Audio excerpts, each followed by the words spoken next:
Okay, Josh, 5, 4, 3, 2, 1. It's all you. Great, thank you.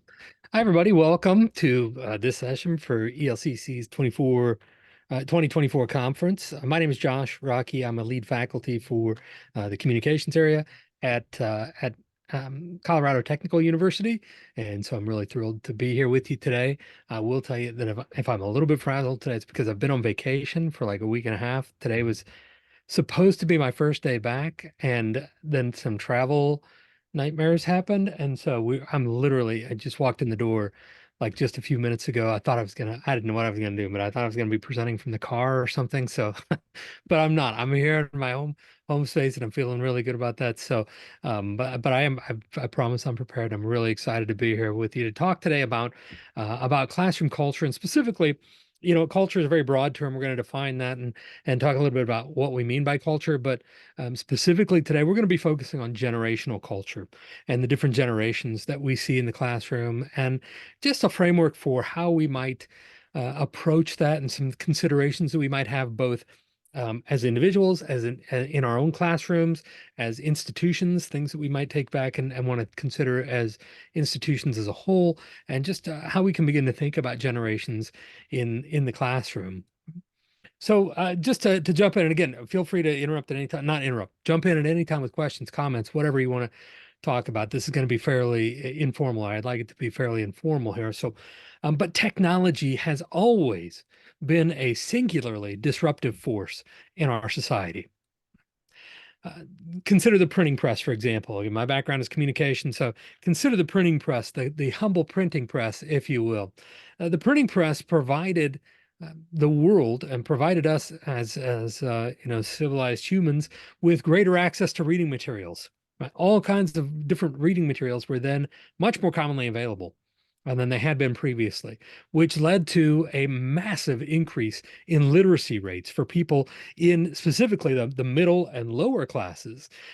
Because prior to that, it was really just people in the upper parts of the upper class who could even learn to read and had that luxury. But then you have this proliferation of material. So now people in the middle and lower classes can also begin to become literate, which makes them less reliant then on the privileged few who were taught to read before then, and who had been taught to read in times before that. And then that contributed mightily to a variety of different things, but a couple of significant events that really we can attribute to increased literacy, increased understanding of these ideas, and really track it directly back to the printing press, include things like the Protestant Reformation.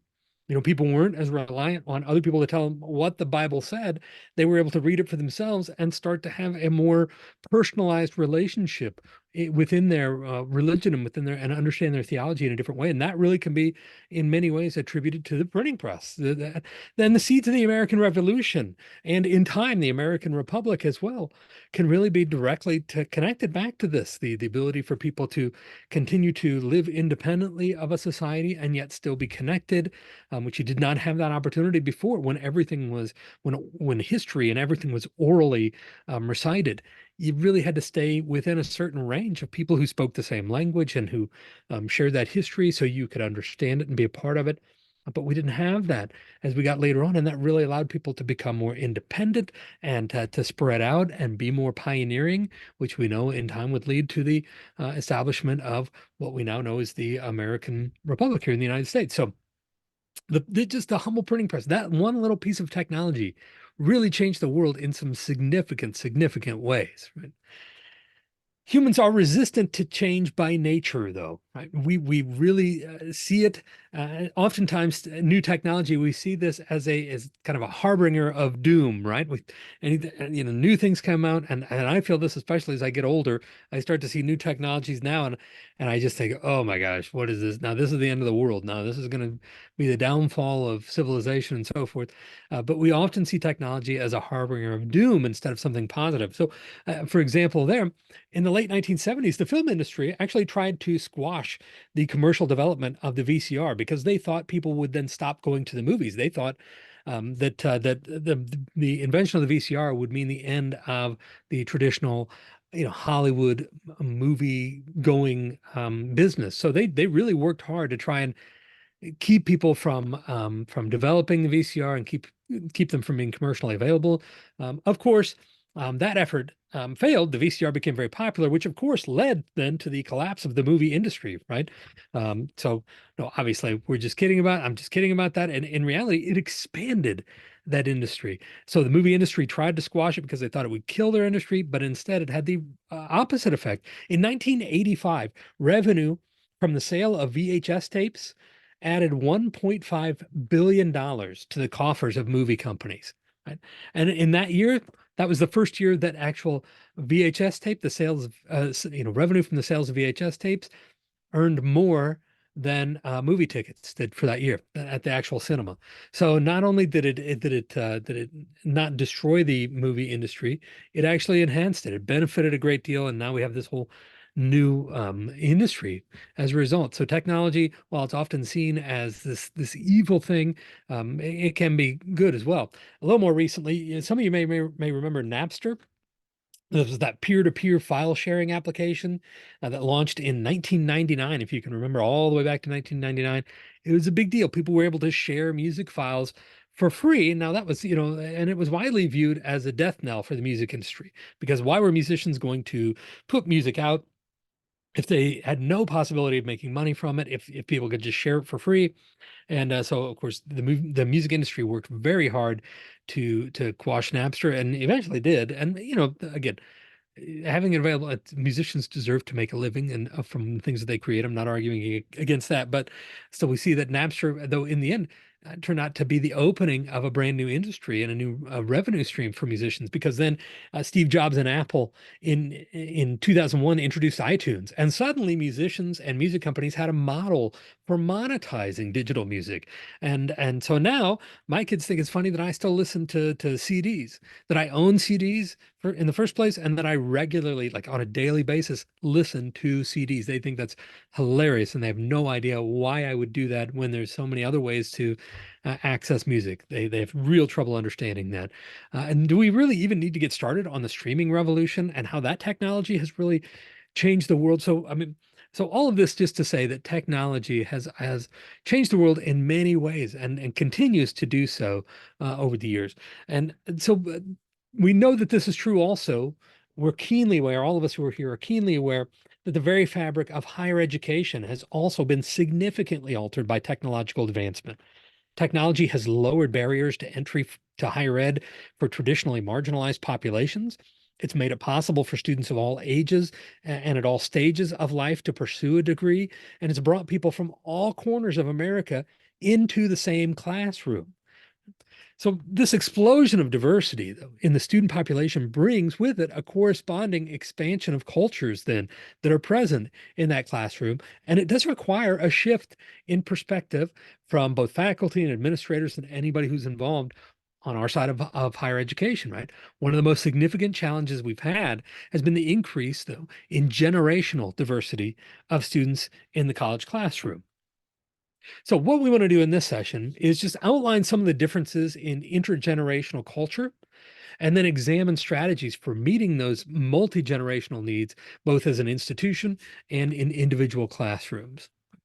So let's start by just kind of breaking down and defining what we mean by generational culture and establishing a baseline for where we're approaching this from. So, taking it one step backwards to what do we mean by just culture in general? Culture is the learned and shared set of symbols, language, values, and norms used to distinguish one group of people from another. So, we look at those four categories of things: symbols, language, values, and norms. And then we use those to determine who's in one group and who's in another. We call those in groups and out groups. And in groups and out groups are essentially just if you would use the word we to describe that group, then that's an in group for you. You are a part of that group. It's an in group. If it's somebody you would say them, it's not part of your culture, then that's an out group, right? And it's as simple as that. We use these four kind of categories to identify and distinguish one group of people from another. So we're going to use those categories today as a framework for examining intergenerational culture specifically. You'll see us come back consistently to symbols, language, values, and norms as we go through some of these items.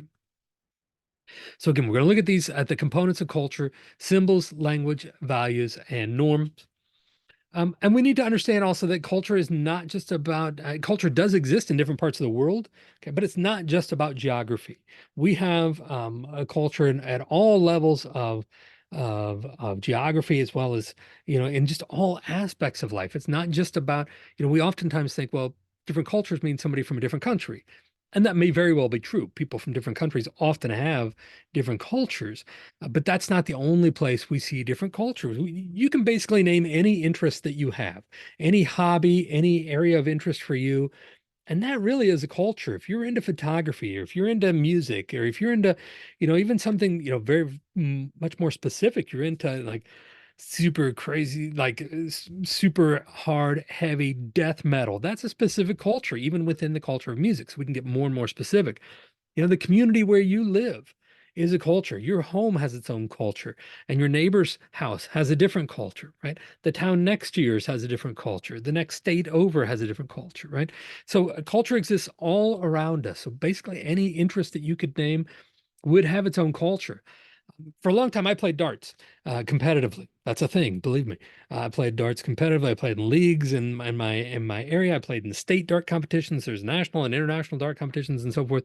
But I played darts, so I can tell you that there's a culture that's specific to dart culture. Right, there are different symbols. There's different language that goes with it. There are values and norms and that are different not only for people who play darts in general, but for people who, for example, play darts. I played in two different communities, and I can tell you the culture of darts, even in those two neighboring communities, which were maybe 15 miles apart, was very different. So, for example, just real quickly, without getting into too much into the weeds here, in one community, there's a scoring component to the kind of darts we played. And in one community, it was considered just really rude to score a lot of points. You were not supposed to do that. You were just supposed to what we call close everything out and move on. You're not scoring. If you're scoring, you're rubbing it in, and it's just really unsportsmanlike. It's not very friendly, and it's not something you do. So we went and started playing in the next community over though, and found out that their scoring is the norm. Scoring is like when you close something, you continue to score on it and score on it and score on it and run that score up. That's how you play there. And we really had to adjust going back and forth. We had to kind of think about where are we and am I going to look like a jerk if I score a bunch of points here or whatever? Because even, in a town 15 miles apart, and it's something as specific as darts, there are different cultures that exist, and there's a different language and different values and different norms that exist within that. So any interest that you have, any group that you belong to, whether that's your family group or a community group or whatever, a hobby that you've had, those all represent cultures. Okay? And they all have unique symbols, language, values, and norms that set them apart from other groups. And that's why they are a culture. Now, a couple of things we want to undefine about culture. Just very quickly, sometimes we think of ethnicity, race, and nationality when we think about culture. But in fact, these are not actually components of culture because we think about those four things we've talked about: symbols, language, values, and norms. Those are all things, as we talked about in our definition, that are learned and shared. Ethnicity, race, and nationality are not things that are learned and shared. They are based on where you were born, or some genetic predispositions or things like that. Those are not things that are learned and shared in the sense that we're talking about. So ethnicity, race, and nationality actually are not cultural components. However, having said that, oftentimes culture will follow these things. We find that people of that share an ethnicity or race or nationality oftentimes will congregate together and live in the same community and share the same symbols, language, values, and norms. So oftentimes culture will follow these things, even though they're not specifically connected. So just as a real quick example of this, we can take a look at this is just a map of Manhattan and specifically Lower Manhattan. And the highlighted section there that's framed out, we blow that up a little bit and we can see different areas of this part of Manhattan, such as that we see things like Chinatown, right? We see Little Italy. We see Little India. Right? These are all, I mean, obviously these are countries. And what has happened over time here is that people have immigrated to the United States. And we know that when that happens, immigration patterns tend to be that when people move to a new area, they tend to congregate with people who talk like them and look like them and maybe share their cultures because they come from the same place. So you find them congregating in those areas. And so then those cultures then begin to form subcultures within that larger culture. So that's why you see these pockets of communities like that. So culture will oftentimes follow race, ethnicity, and nationality, even though they're not specifically and technically cultural components. They are oftentimes very much integrated. Okay. So just wanted to clarify that real quick. Okay, now today we're though going to focus specifically on generational culture. So I have a question for you, and we're going to do this in like what we call chat waterfall. If you're familiar with that, so what I want you to do, I'm going to give you the I want to know what generation you are, but I want you to type it in the chat pod, right? But not hit enter. Don't hit enter or return or submit or anything until I say to, because I want everybody to kind of submit their answer at once, and we're going to see it all come up here at once. So I'm going to give you just a couple seconds here. Do you know what generation you are? I want to see how many people can identify their own generation. Right. So that's my question. Type it into the chat pod here. We're going to do a chat waterfall in just a couple seconds. I'm going to say submit or hit submit or enter or whatever, and then I want to see if you know what your generation is. Okay, go ahead. Hit enter, hit submit. Yeah, we got lots here. I got X, XY, millennial, baby boomer. You're naming a lot of them. That's really good. Now, I obviously don't know your ages or your generations, so maybe you're just naming ones you know. Even if you don't know if it's yours, I don't know, but that's okay. We'll let you get away with that today. So we got a lot of, I'm Generation X. I can tell you that I'm an Xer, a proud, jaded Xer, right? And so we got all kinds of different, even in this particular session, right? We've got multiple generations here, people from all kinds of different generations. And so we've got lots of different generations. And these are not, I want to be clear about this too. These are not things that are like, okay, it starts on this day and of this year and ends on this day and this year. I mean, there's depending on what chart you look at, you're going to get different kinds of dates, but broadly, these are the generations we can see that exists still in our society today, all the way from what is known as the greatest generation, all the way down to what is now Gen Alpha. This is the kind of the newest one. So even more than Gen Z now, we got now Gen Alpha. I don't know what we're going to be naming them after this, but we got everything from the greatest, the silent generation, the baby boomers. Yeah, we got some of those Gen Xers like myself, which is funny because I do own a Batman shirt. This is not me, and I didn't create this, but I do own a Batman shirt because I'm a Gen Xer. Millennials, Gen Z, Gen Alpha. We got people from all, and we are going to see in our classrooms right now, depending on the institution you teach at, I'm willing to bet that you see at least everything, probably from Gen Z to boomers, maybe even somebody from the silent generation. I've had some of that. It's not common, but I've seen some of that. But certainly in an institution like CTU, which is open access, and we have a very diverse student population generationally, I regularly see everything ranging from Gen Z to boomers. I don't think I've seen too many Gen Alpha yet. Still a little young to be hitting college, but so just broadly, baby boomers and Gen X, millennials and Gen Z are mostly who we're going to see in our classrooms. And so broadly speaking, again, these are not specifically defined. Depending on the chart you look at, you'll get some variation in these years and even some overlap, right? There's some people who are like, I have a brother who would probably say he's more of a baby boomer, even though he's born in like 66, I think. So he would not identify as Gen Z, I don't think, or call himself Gen Z.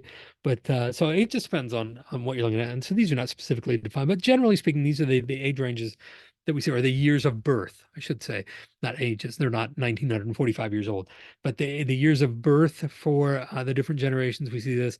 And so just to highlight a few of the key characteristics of some of the generations here, some significant symbols that we see from the different generations, right? Just some of the different significant symbols that we see. For baby boomers, it's the TV. The TV came about, it came of age in their generation. It is a significant symbol for them. It was a tremendous development, a technological development. So it's really symbolic of that baby boomer generation. For Gen Xers, it's the computer.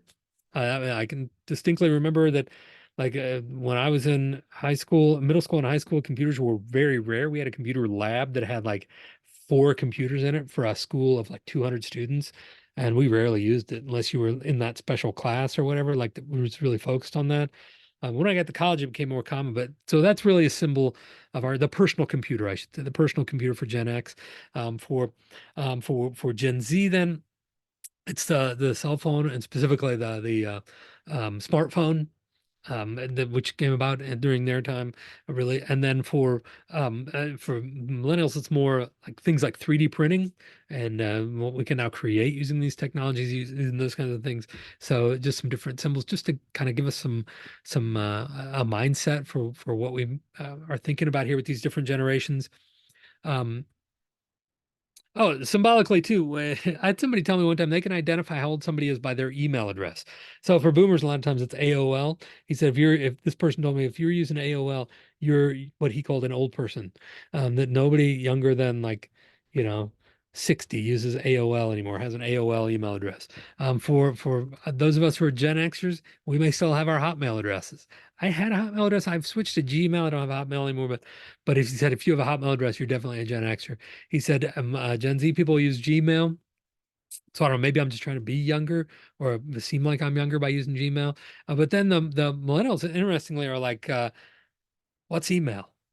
I mean, they know what email is, but why would they're like, why would you use email? Who uses email? Nobody, they don't use email really. That's not part of their culture, symbolically. So language, there are differences in the language that generations will use as well. There's baby boomers tend to have very much more this respectful tone and respectful use of language and tend to be more respectful in the way that they use language. Gen Xers tend to be more direct and maybe still have a tad of that respectfulness, but tend to be more direct and more demanding in what they need, more focused on what they need. Gen Zers tend to be more encouraging, right? Tend to be encouraging. They want to encourage others and want to share that peace and that calm and share that encouragement with people. And then millennials tend to be more inclusive. That's a term we hear a lot now, inclusivity, right? And so people in that generation, the newer generation, they tend to be more inclusive, and that's an important aspect of their language. Which I see several of you have, the pronouns identified, for example. That's more of an inclusive type thing. Um, as far as values go, we see some value differences as well. Boomers tend to value responsibility and loyalty. Those are characteristics that are really critically important to them. Gen Xers value work-life balance, and I will attest to this. I'm a stereotypical Gen Xer, I guess, because I tell people all the time, as much as I love my job, and I do, I love my job. I love working at CTO and teaching at CTO and working with our students, but I am definitely a work to live person and not a live to work person. I'm not somebody who just desperately has to be at my job all the time. I told you, I mentioned at the very beginning, if you weren't here, I just literally minutes before the session, like literally within the hour before the session, walked back in after a week and a half of vacation. I did not take my work computer. I did not really check my work email all that much. I really have no problem just leaving things behind, partly because of this work-life balance, and I feel that's important. Partly because I have great colleagues who are helping me. I have the ability to walk away and leave it in their hands and not have any concerns over it too. That helps. But work-life balance is important to Gen Xers in general. And younger generations like Gen Z, we see freedom and flexibility. They want the freedom and flexibility in all aspects of life, in their work life, in their personal lives, and the millennials want security and stability, whatever form that takes. Security and stability. That's what they value. Those are some of the most important things to each of these generations. Otherwise, when we look at careers, for example, we see that boomers are, as far as values, their careers defined by their employers. These are people who expect that they will work for the same company virtually their entire life. It would be a surprise to most boomers if they didn't work for the same company for virtually their entire life. Right? That would be pretty shocking to them because their career is defined by their employer. They depend on their employer to develop them into and develop their skills and really provide them those opportunities for advancement. And their careers are oftentimes defined by their employer. Gen Xers are loyal to a profession, but not necessarily to an employer, which is a key difference there, right? So they may be dedicated to what it is they do, but they're kind of more of a free agent in terms of who they're willing to do it for. If they feel like they're not valued by their employer, they don't necessarily expect to be with the same employer for their entire life. But they expect to be working in the same area, but not necessarily in that same field, but not necessarily with the same employer. Millennials tend, or Gen Zers tend to be more, they want to work with an organization, not necessarily for an organization. They want to feel that sense of partnership. First of all, they want to believe in what they're doing, but they want to feel that sense of ownership and partnership with an organization. They don't really want to work for an organization or feel like that. They want to work with and feel like they're contributing in that way and have that kind of, again, ownership and partnership there. And we're seeing with millennials, they really do see it as their choice to move freely between organizations. So kind of the direct opposite of the boomers who feel like they will be with the same employer for their virtually their entire life. It is not uncommon. I will tell you, I used to work in HR, and I had an HR supervisor one time tell me that one of the things he didn't like is when he saw a lot of job changes on a resume because he felt like if he's going to put resources into somebody and develop them, that he didn't want to feel like they were going to leave in a year or two. He wanted to have them stick around, right? That doesn't really work anymore because the it's with the younger generation because they feel they have the right and the opportunity to move freely between organizations when they find an opportunity that works better for them, either financially or because it's more in line with their personal values or whatever it is. They feel like they ought to be able to move freely between organizations and not be tied to one specific organization for their entire career. So again, different mindsets, different values in the way they approach their careers as well. And then finally, just some norms that we see in these. That we see as far as technology, it's kind of focusing on online classroom. That's my area here. Is the online classroom. So we find the baby boomers are tech adapters. They can adapt. They can adopt new technology and can, and if I'm, but it's not their natural habitat for most baby boomers, right? They are tech adapters. They're not, the new technology is not necessarily always their friend and not something they're always comfortable just jumping into with both feet. But they are tech adapters. Uh, Gen Xers like myself, we're digital immigrants. We grew up around enough technology that we're comfortable kind of learning new things, but it's not our natural habitat either. We're a little more Gen Xers. I'm gonna say we because I'm a Gen X, but we're a little more inclined to. We have an easier time doing that because we are digital immigrants. We have a little easier time than boomers, but not as fluid as some of the younger generations. So, for example, um, the Gen Zers are digital natives. They grew up with computers. I mean, this has been a part of their life. It's and with smartphones, it's been a part of their lives since they were born, really. So they're digital natives. They're completely comfortable with the technology that we oftentimes use today. They're considered digital natives and much more fluid in their use of that technology. And even more extreme, the millennials are really technology dependent. Right? They have trouble seeing why you should memorize information when it's right there. They're dependent on, but when our kids were in high school, I saw a lot of this when we would go to like ball games or something. We go to the local high school basketball game in Indiana. I'm in Indiana, so we go to basketball games. We go to whatever athletic event, and they would oftentimes have the kids running the concession stands, right? Which is great. They're supporting their teams or whatever by working at the concession stands to raise money for their own sports and their own activities. It would be impossible to get change from them without having them use their cell phone as a calculator. Right? Even if it's like, okay, I'm buying something that's $3 and I gave you a five, they would have to use their cell phone just to be confident. Use the calculator on the cell phone. They're so oftentimes technology dependent that they don't feel like they don't. It's not that they can't do it on their own, but they just don't see the reason you would need to. They're technology dependent because that technology has always been there. And so they're even more on that extreme end of technology dependent. Um, so finally, I want to take I want to use music as a framework for looking at learning styles and how we learn, because I think there are some direct parallels here. So, baby boomers, you grew up on albums, right? LPs, actual vinyl albums. And their learning style is very similar to that. I mean, we know that learning styles oftentimes follow technology. So baby boomers tend to be highly linear learners. They learn by starting on page one and going straight through to the end. They learn, they start at the beginning of the record and they go to the end. Now, can you put that needle down on a particular track?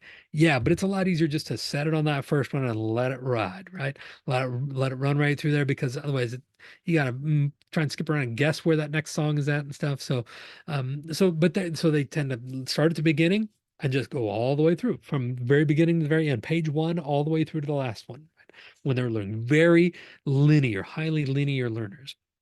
Hey, Josh, The Gen Xers are, yeah, sweet, sorry to interrupt you. I just wanted to do a please, little time with you. So we've got about 15 minutes yes, left thereabouts, and just wanted to good. give you a heads up. Um, Thank you. I need that. and so far, no questions in the chat, but sorry Okay. for the interruption. No, We'll not let at you all. continue. I appreciate that. I do need to. I have trouble getting with getting sidetracked, and I think it's not uncommon for faculty to do that. So I appreciate that. I really do. Boomers tend to be highly linear. Gen Xers, we grew up on CDs, right? So we're accustomed to more options. It's easier to skip forward and backward on a CD. You're not stuck even in that cassette range. I started off on cassettes, which is really kind of a hassle too to find a specific song. But CDs are amazing. You're able to skip through, but you can still be basically linear. You can still start at the beginning and go to the end. There's still a record feel to it. There's a beginning and an end to the album and things like that, and you can go straight through.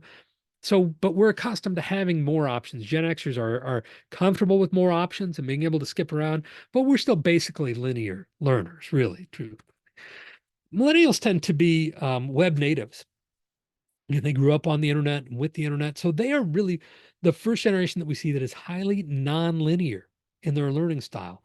So they take deep dives into these interests. And so we see this in the music, for example, the iPod was developed during their lifetime. And so they're comfortable with that and comfortable with being able to select just one song and specifically stay with that song and not have to buy the entire album and just be able to mix it up however they want and be highly nonlinear with it, right? So they are accustomed to deep dives into items of interest and then completely ignoring everything else, almost that silo effect, right? We're going to focus just on this one song or this one specific, playlist or whatever and ignore everything else. That's they tend to be highly nonlinear though. As you think about the web doesn't go from, I mean, the internet doesn't go from page one to the end, right? That's not how you navigate on the internet. You jump from here to there and all over the place. Right? Gen Z, though, tends to be even more highly fragmented. They're the streaming generation, right? And they expect everything to be on demand across multiple platforms. It's highly fragmented and highly audience specific. Right? There's no need, as I said before, no need to memorize anything because all this information is immediately available on your mobile device, which is always in your hand. So even the way we learn, the way we access information, and the way we process information is very different from generation to generation based on the way that technology has developed and allowed us to do these things. And so, yeah, I just would put at CTU, for example, but again, this is where I teach. So at CTU, we see, as I said, people from all of these generations in a single classroom. Okay, and that's important to note that you're going to have people from all of these things, all of these different generations in a single classroom. So we need to recognize that. And I just want to point to a couple of things, and I do appreciate that time note because I'm going to move through these. I want to get through just a couple of things, what we can do, how we can apply this at an institutional level, and then specifically at the classroom level as well. So again, we look at these four components of culture, symbols, language, values, and norms. When we think about symbols, and I'm going to use CTU as an example again, because that's where I teach. And so that's what I'm familiar with.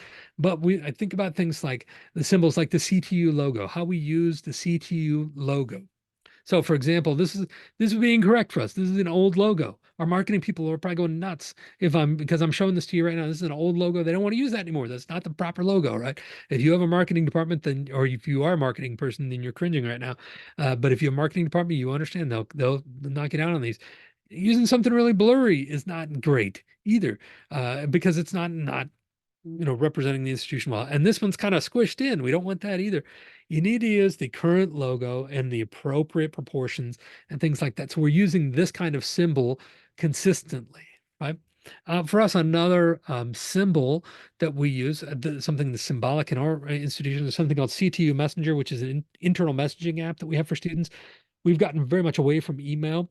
We use C2 Messenger. It's almost like an instant messaging thing, and a lot of students use it more like texting because they have it on their mobile device. We get really great read responses for this and connection with students through this. But this is symbolic. This is a shift for us. We've shifted away from email and into a newer technology for connecting with students, and so we really press this the use of CTU Messenger with our students, with our faculty, and with everybody else as a way to engage with students. As far as language, we need to, as an institution, be sure that we're using consistent lingo, right? When we say things like at CTU, we have this program called IntelliPath that we use, or just generally, if you're talking about, when you're using terms like FAFSA or LMS or things like that, students may not know what those things mean. We need to be sure that we're using consistent lingo with students, and first teaching them what those things mean, and then being consistent with the way that we use that language, so that students are getting that consistent exposure to the lingo of the institution, whatever it is for your institution. We've also found it important in CTU to we've shifted to yes, because students are saying WTF, sorry.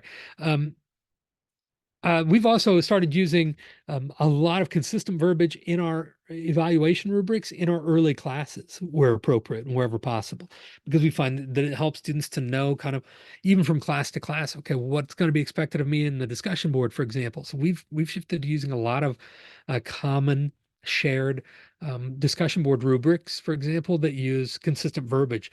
And students are, when they're jumping into a class quickly, they can really get up to speed a lot faster if they've become familiar with the verbiage in the discussion board rubric. They don't have to learn a new rubric for every class. That can be helpful as well. Um, as far as values, how you can approach students intergenerationally with the values of your institution. We have to recognize what our values are for our institution. These are the values that are for CTU. These are our institutional values. So we have to recognize those, and it can be consistent with not only understanding them, sharing them with students, but also then following up on those and really living those values in a sense. From and for our institution, again at CTU, we value things like being an open access institution, and working with students at all different ability levels and different exposures to education in their background. So we value being open access. We are also a very career oriented and workforce preparation oriented institution. So we've identified those as our values for our university. And then we try and share those with students and really, again, live those things out. We try and really reinforce that in the way that we deal with students and that we communicate with students and so forth. So institutionally, though, we need to find what those common values are so that we can then be consistent across the university in all areas of the university in sharing those values and expressing them. And then norms. We need things in an institution like consistent application of policy. I know every institution has a lot of conversation about, late policies and things like that, but we've got to try and be as consistent as possible with you need that instructional freedom as well, but you've got to try and have some consistency within the application of the policies that you have as an institution and have the norms be the norms in that way. As I said before, your actions also need to be in line with your established values. For us, that includes those university values, but also then being an open access institution, being a workforce preparation oriented, those types of things. So we need to, again, have our actions be in line with those established values as we approach our norms. And then we also have tried to remove unknowns wherever possible because unknowns are scary, right? Things that are scary, the unknown makes up a lot of those things that are scary. So we try and remove a lot of unknowns wherever possible and help students see what's coming and know what's coming and kind of remove that aspect of it.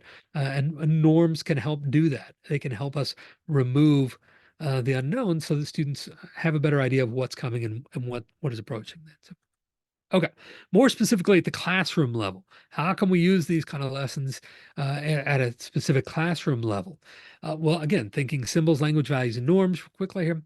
Um, Things that I've started preaching to our faculty in the communication cohort at CTU are things like students are going to take things as seriously as you do.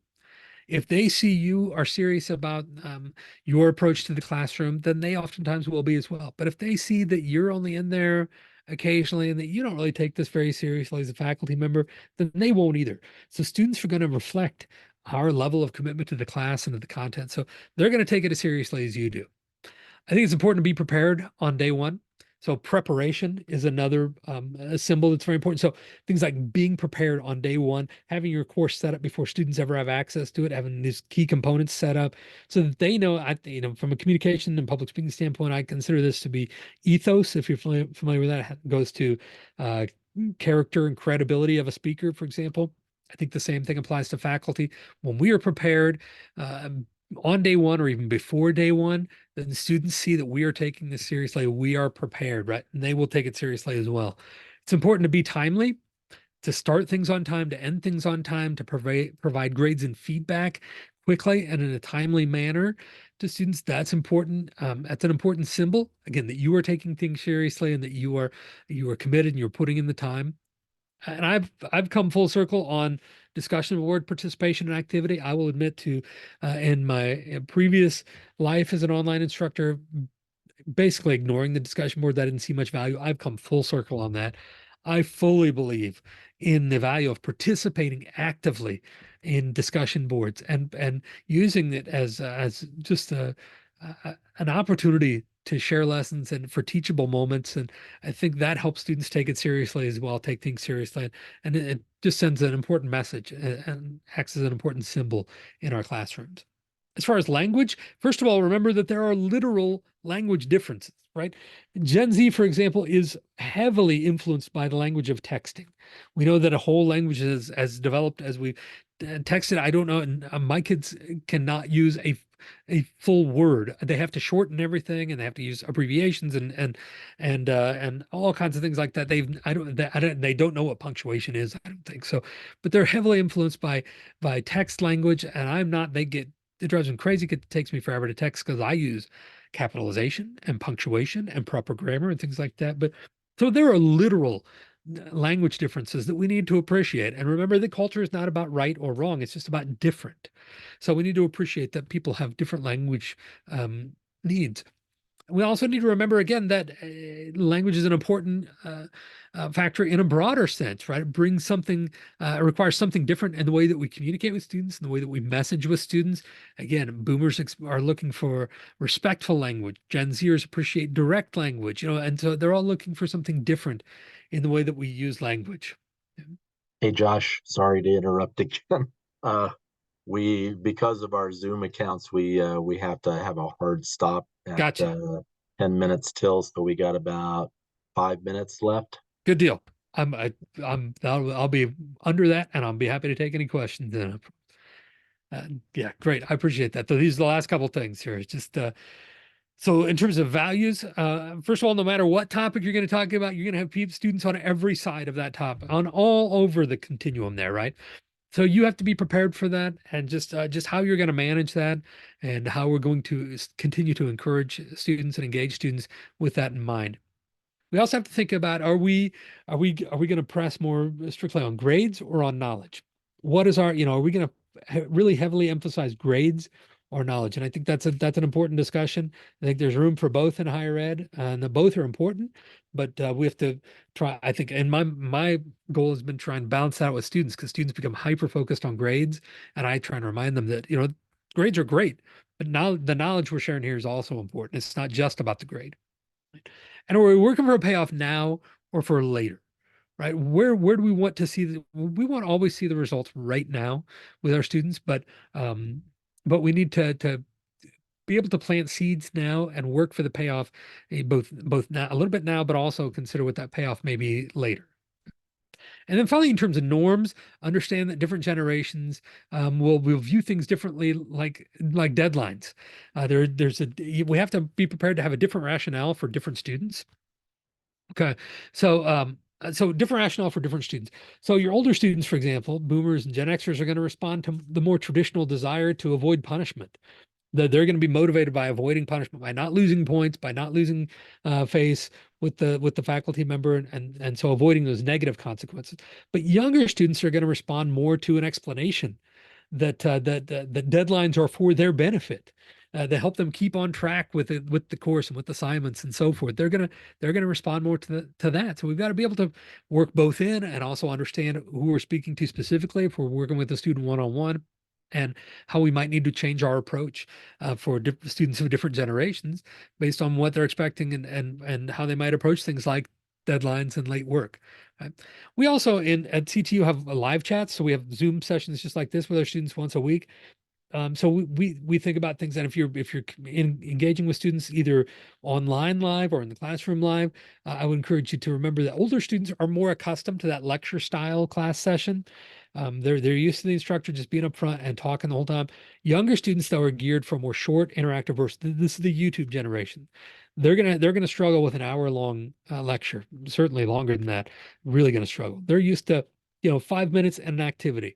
5 minutes and an activity or five. So think about how you might break that up a little more. We've gone to a lot of workshop style live chats where we do a lot more engagement and activity oriented things with some students and try and break it up a little bit more for them.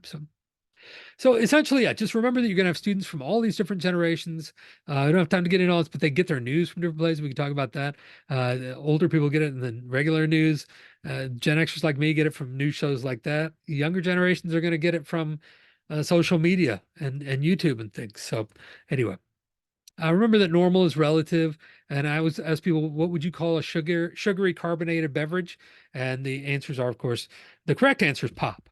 Some people say soda, some people say Coke. The correct answer is pop. But uh, in short, we need to have more than a one size fits all or my way or the highway type um, mindset and dealing with different cultures and appreciating that. So, okay, I know we're at the deadline. I don't know, so I'm gonna cut it off here, and but I'd be happy to answer any questions. I can give you my email. I can post that in the chat here if anybody has any questions. I'd be happy to communicate there as well. So thanks so much, everybody, for attending. It's good to see everybody. I hope you enjoyed the conference and continue to do so. I'll put my email address in the chat in case anybody has any questions or wants to reach out that way. Thank you, Josh. I'm going to stop the recording now. Sure. Thanks, everybody.